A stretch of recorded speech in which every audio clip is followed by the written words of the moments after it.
So just like we said last time, we had Hinduism, in the Hindu religion, you call that or Sanatan Dharma. It had lots of problems, issues.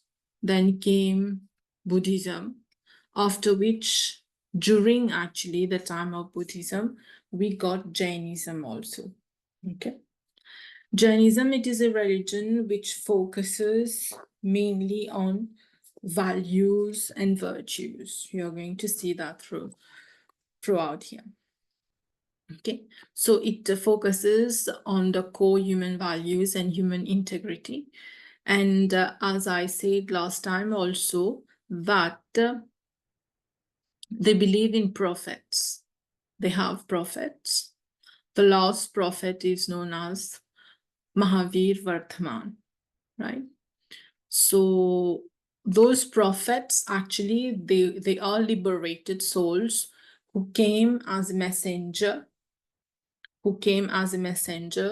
to teach people the right path. Okay. In Hinduism, we usually call that avatar. Okay. But here it's definitely not avatar. Parce que il est une religion non-theistic. It is a non-theistic religion. Nous dit les athéistes. Dans quel sens? They pas believe in that form of God that we pray. But yeah, it believes in souls. So Mahavir, yeah, all the prophets, they were able, especially this last prophet, which was known, he was able to conquer his passions and sensualities. So this is what each religion teach about how to be liberated, how to reach the supreme, say to conquer our passions, passions in our desires that we have, sensualities that we have, pleasures that we enjoy, we conquer all that. Even Hinduism talks about it. Even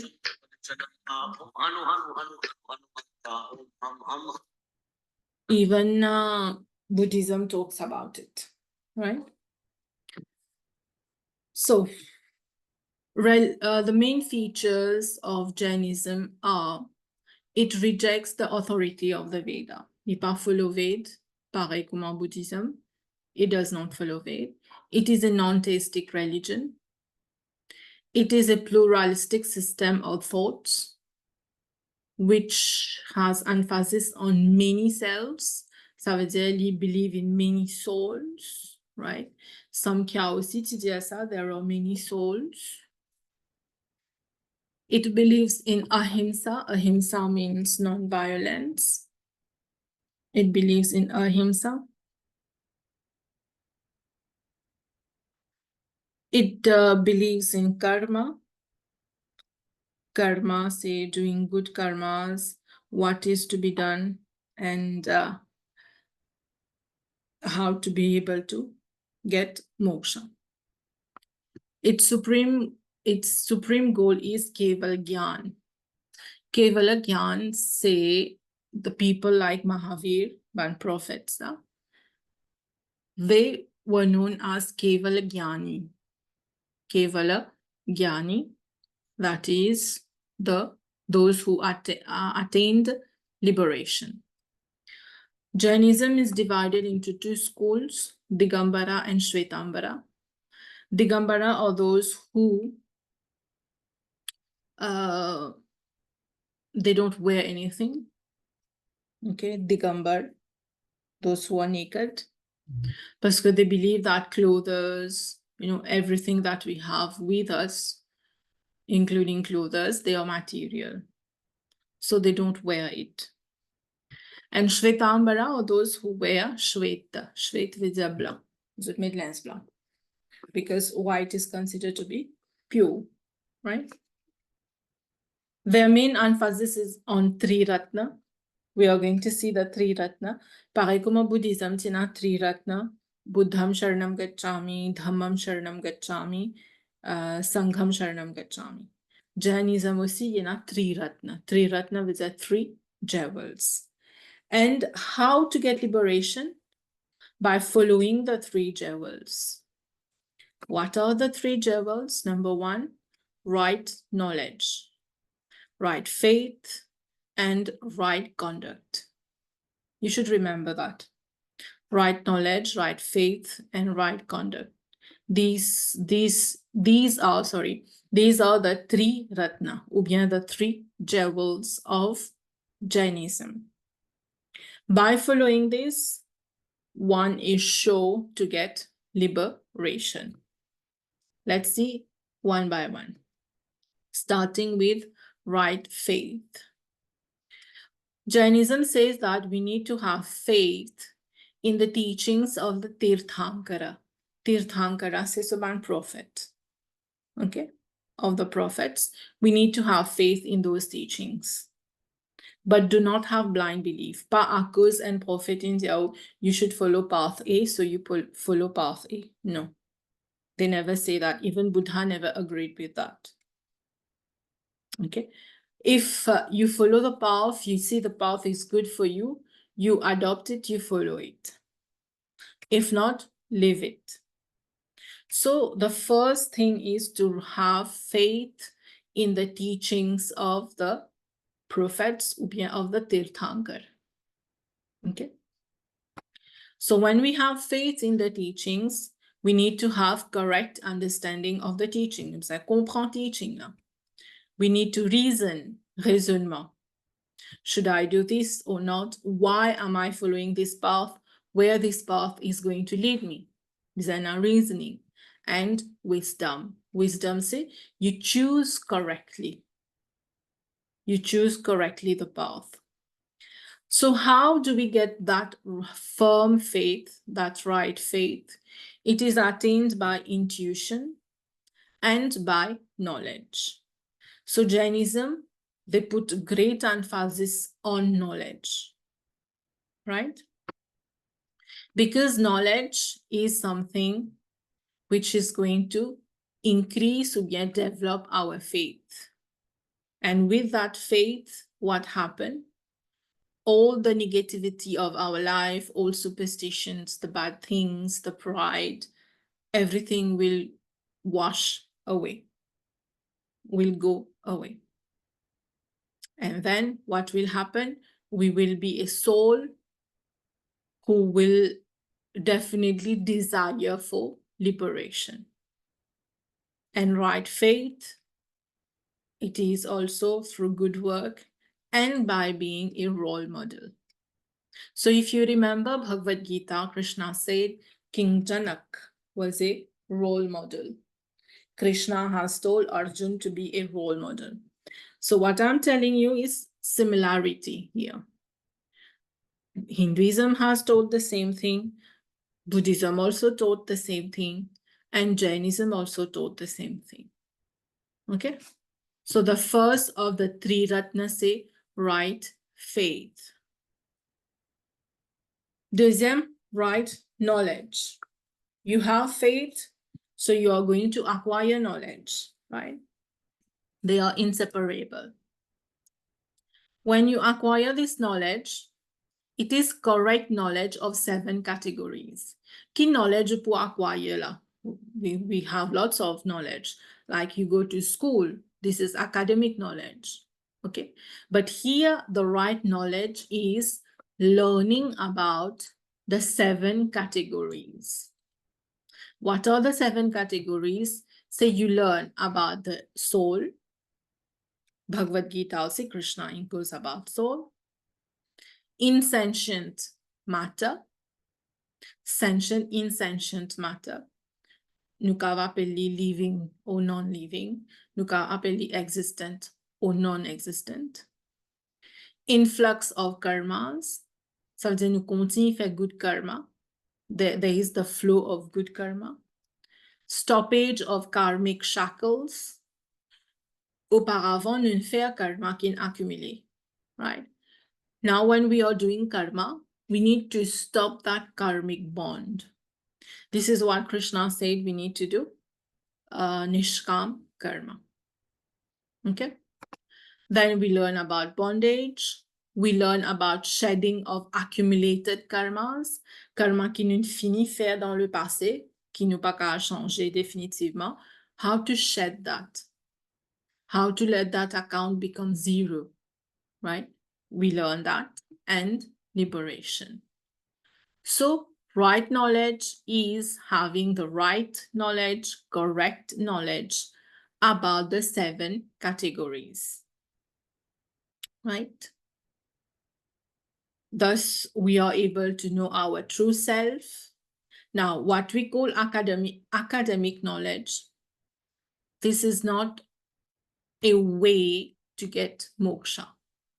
Academic knowledge is just a way to get a job, to have a certificate, right? Now, there are 5 kinds of knowledge. 5 kinds of knowledge. Premier, Shruta, Avadhi, Manaparya, Mati, Gyan. We see one by one, what does it mean? Shruta. Shruta say hearing, reading and hearing scriptures. This is Shruta. It comes from the word Shruti. Shruti means to listen, to hear the scriptures. Deuxième, Mati. It is obtained by means of senses and mind. So what we get through senses and the mind, like you remember something, right? When you see something, you recognize this is an apple, this is something else. Avadi, it is limited knowledge. Some call it supernatural knowledge. Manaparya, it is knowledge of thought of other people, which we call telepathy. You know, telepathy said you can enter the mind of someone else to tell the other person what you want to tell. If you want to tell me something, you will message me, you will call me or something, right? But through telepathy, qui nous appelle Manaparya, without calling me, without being physically present near me, you tell me your thoughts. And this is definitely not an easy thing, parce que we need to remove all impurities of the inner self and the outer self to be able to reach that, right? Then we have Keval Gyan. Gyan, it is the highest and perfect knowledge. It is being self-dependent. It is the knowledge par excellence. Si je te rappelle bien, dans Bhagavad Gita aussi, il cause la même chose in chapter 9. Chapter 9 and chapter 13 also of Bhagavad Gita, we have the supreme knowledge, the superior knowledge, right? So point to remember, knowledge is important. What we learn, the 7 categories, there are 5 kinds of knowledge, right? The highest kind of knowledge, the best kind of knowledge is Kevala Gyan, which is going to liberate us, right? Troisième, Ratna, the 3 Ratna, 3 jewels. Troisième là-dedans, c'est right conduct. If you will remember, even in Buddhism, we talked about right conduct. Bien sûr, Hinduism also talk about right conduct. Okay? So right conduct is doing everything properly, correctly, according to Dharma. It is about moral disciplines, morality, virtues, right activities of the mind, who can control the mind, control of the body, control of the speech, right? So when we talk about right conduct, we have 5 vows to put into practice. 5 types of right conduct, you can say. 5 things to put into practice. Premier, non-violence. Deuxième, non-attachment. Ça veut dire detachment ou pas attaché. Troisième, non-stealing, pas coquin. 4e, truth. And 5th, celibacy. Celibacy means control of senses. These are the 5 things a Jain should put into practice. Right conduct. And how to reach this right conduct? It is through education. La ONU dit non, education. Without education, we can't reach this level of right conduct.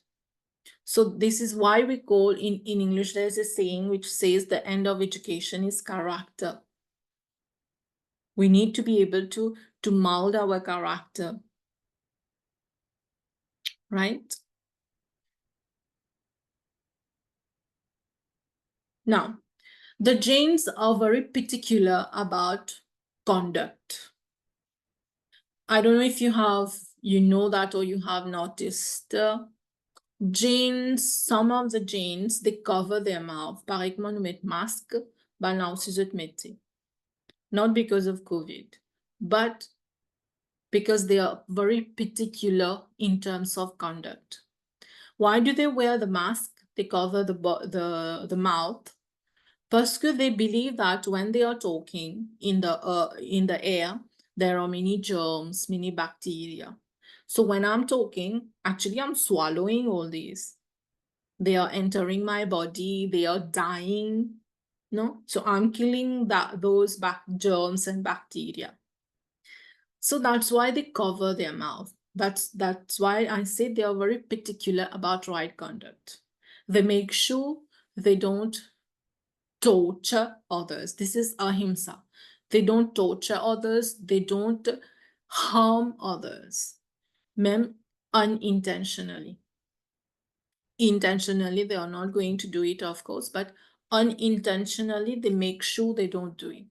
So just like the mask, it is a precaution for that. Okay. So there are 5 things that they put into practice, 5-fold in nature, what they call being careful, carefulness. Premier, Iraya Samiti. Si ce pas rappelle ma non Sanskrit là, it's fine. But you know you can write about how they are careful about right conduct. Okay. Iraya Samiti, that is referring to the act of being cautious and careful while walking, so as not to create harm and disturbance to other beings.